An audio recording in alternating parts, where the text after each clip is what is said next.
BPA भक्ति पूजन आरती। अभी भारत में एक घटना हुई, राम मंदिर दान पात्र की चोरी की। हम बाहर भी थे, न्यूज़ों में तो खबर मिली, पर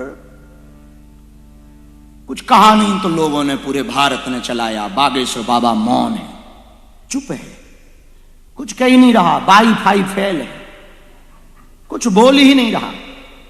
अब क्या बोले, जिन्होंने भगवान को नहीं छोड़ा वो हमको क्या खाक छोड़। जिन्होंने भगवान को, विचार करो। हमें तो बड़ा आश्चर्य लगा कि कितना दुर्भाग्य आ गया सनातन की अंदर, कितनी विचित्रता आ गई। हमारा तो दिल उस दिन से टूट पड़ा। एक अकेला रावण था, माता जानकी का चोरी करके ले गया था, और हमें लगता है रावण तो ये भी है, बस रूप बदल गए। इन्होंने तो, रावण ने तो केवल माता जानकी जी की चोरी की थी। राम मंदिर के दान पात्र में लाखों लोगों की श्रद्धा चोरी हुई, करोड़ों लोगों का भरोसा चोरी हुआ। और हमें खबर मिली कि एफआईआर हुई है,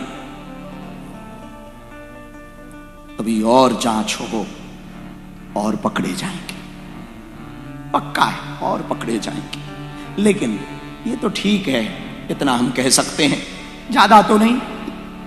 और कह भी दें तो कोई बुराई नहीं, सच तो सच है, और जिसको बुरा लगे भला लगे वो उसका अपना काम।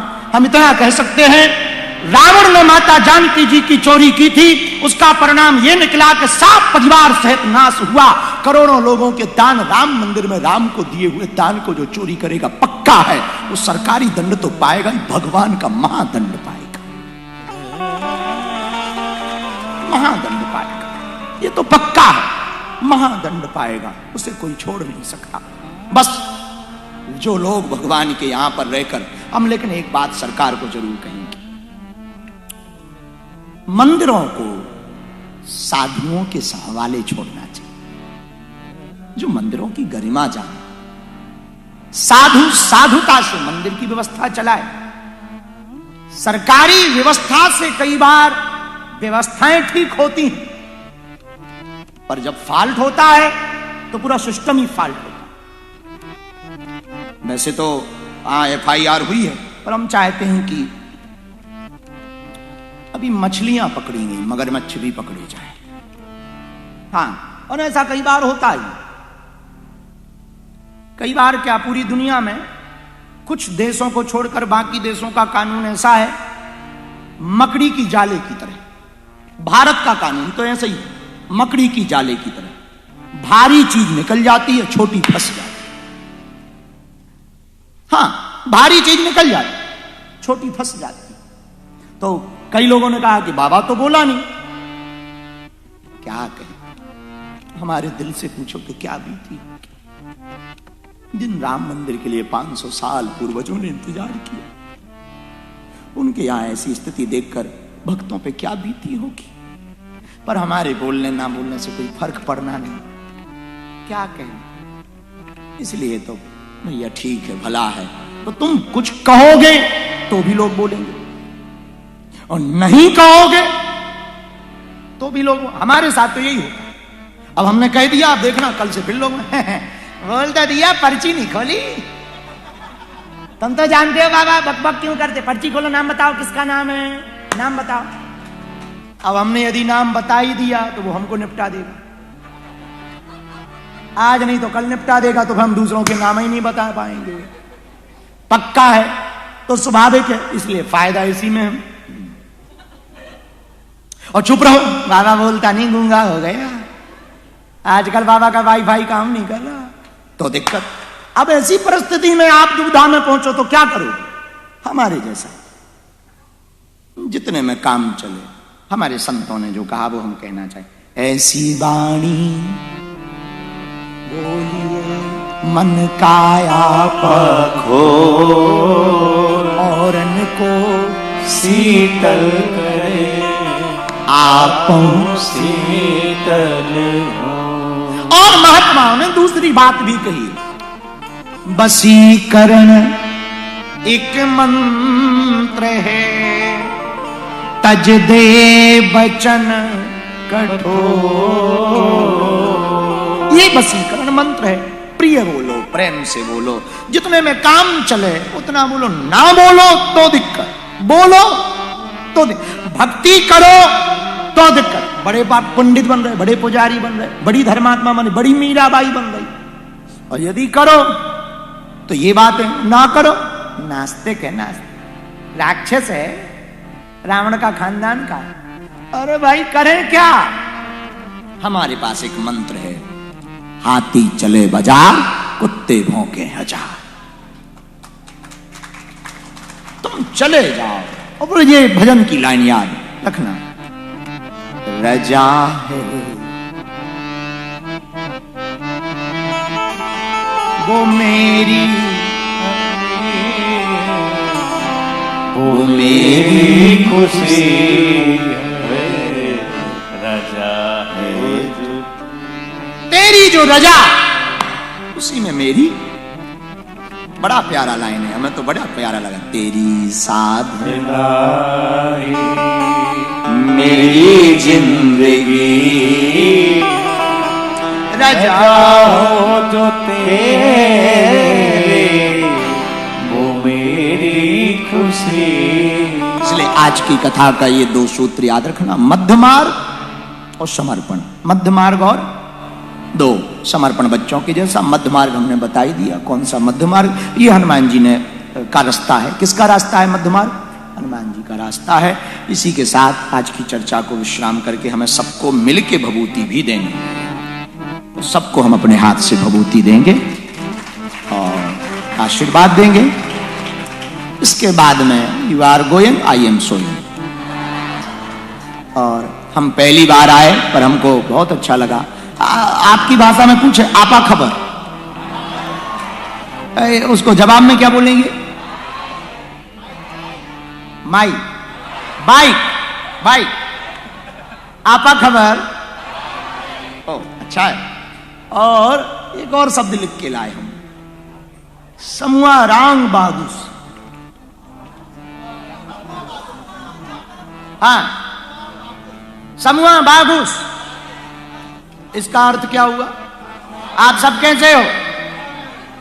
आप क्या उत्तर दोगे अपनी भाषा में? इंडोनेशियन भाषा में क्या उत्तर दोगे? बागुस, बागुस वाली, काली, काली, काली, साली।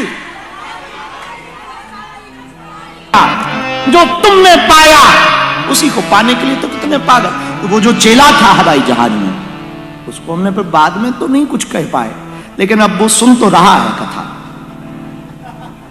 कि भाई इकोनॉमी में तुम आए तो तुमको ये पीड़ा थी कि हमको तो इकोनॉमी मिली, पर कुशल मनाओ कि तुम्हें इकोनॉमी मिल गई। कई लोगों को इकोनॉमी भी नहीं मिली, और हम ये कहना चाह रहे हैं कि लाखों ऐसे लोग हैं बिजनेस क्लास, फर्स्ट क्लास में भी आकर के बागेश्वर धाम के मंच पर नहीं बैठ पा रहा। तू तो साथ में चल रहा है, क्या चाहता ठटरी के बड़े। इसके बाद भी रजा हो जो तेरे,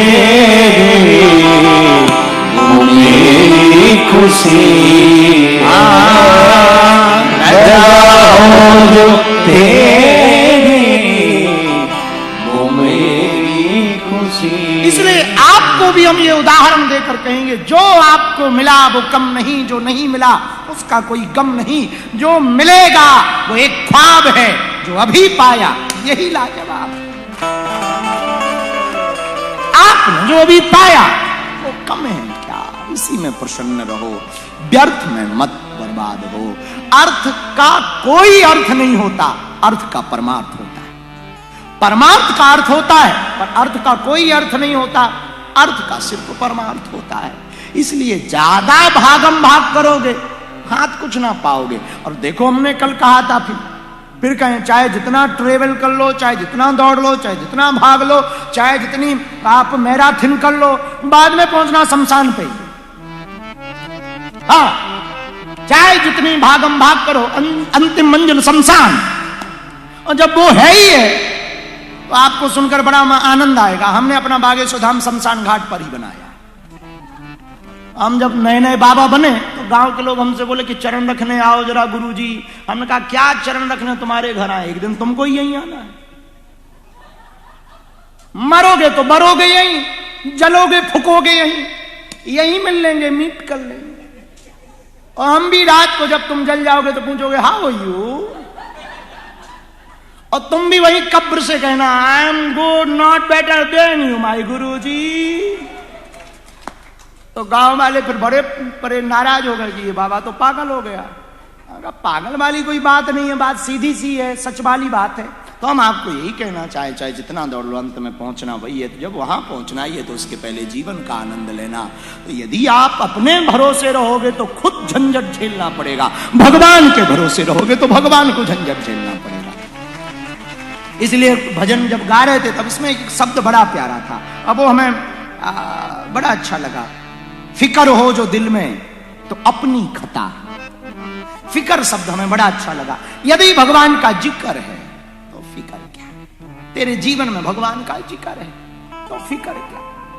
तो प्रहलाद जी ने तो यही कहा, भगवान ने पूछा कि डर नहीं लगा, बोले काहे का डर, आपका जिक्र था तो डर नहीं लगा। सांप से कटवाया, पहाड़ से फेंका, मीरा से कहा कि तुम विष पी गई, तो भगवान, मीरा कहती है ठाकुर तुम विष कह रहे हो, महाविष भी दो, मैं भी पी जाऊं, अभी पी जाऊं।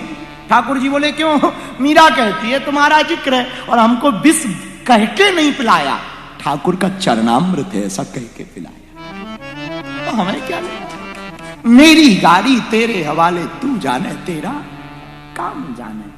वो भगवान को करना बोला। ये भगवान के भक्तों के उदाहरण है। इन लोगों ने आनंद पाया, इससे सिद्ध होता है कि आप भी आनंद पा सकते। हम आपसे कहना, महात्माओं के पास कुछ भी नहीं होता फिर भी वो खुश रहते, हम लोगों पे सब कुछ है फिर भी दुखी। अब तुम पागल हो कि महात्मा पागल, हमें समझ ही नहीं आता है। बताओ, हम पे अपन लोगों पे गाड़ी है, मकान है, कपड़े है, परिवार है, फिर भी दुखी है। अरे महाराज, और महात्माओं पे कुछ नहीं फिर भी। अब बताओ, वो पागल कि तुम पागल, हम लोग पागल कि वो पागल। फिर अंत में यही समझ में आता है कि वो तो ठीक है। हमने अक्सर एक बात कही है, एक बात हमें फिर याद आ गई तो हम कहें, एक अकेले मजनू को पूरी दुनिया पागल समझती है। एक अकेले मजनू, जानते हो, प्रेमी, प्यार करने वाला आदमी। भारत में बड़ी प्रसिद्ध है वो प्रेम स्टोरी, मजनू लैला। एक अकेले मजनू को पूरी दुनिया पागल समझती है और एक अकेला मजनू पूरी दुनिया को पागल समझता है। वो अकेला पूरी, यही भक्तों का हाल है। तो कई लोग हैं, तुम भक्ति करोगे तो तुम पर आरोप लगाएंगे, कमेंट करेंगे, तरह तरह की बातें करेंगे। तुम घबराना नहीं, वो भी भगवान की कृपा समझना, वो भी ईश्वर की कृपा। तुम जो भी करोगे लोग कुछ ना कुछ तो कहेंगे, कुछ ना कुछ तो कहेंगे, ना कहो तो भी कहेंगे।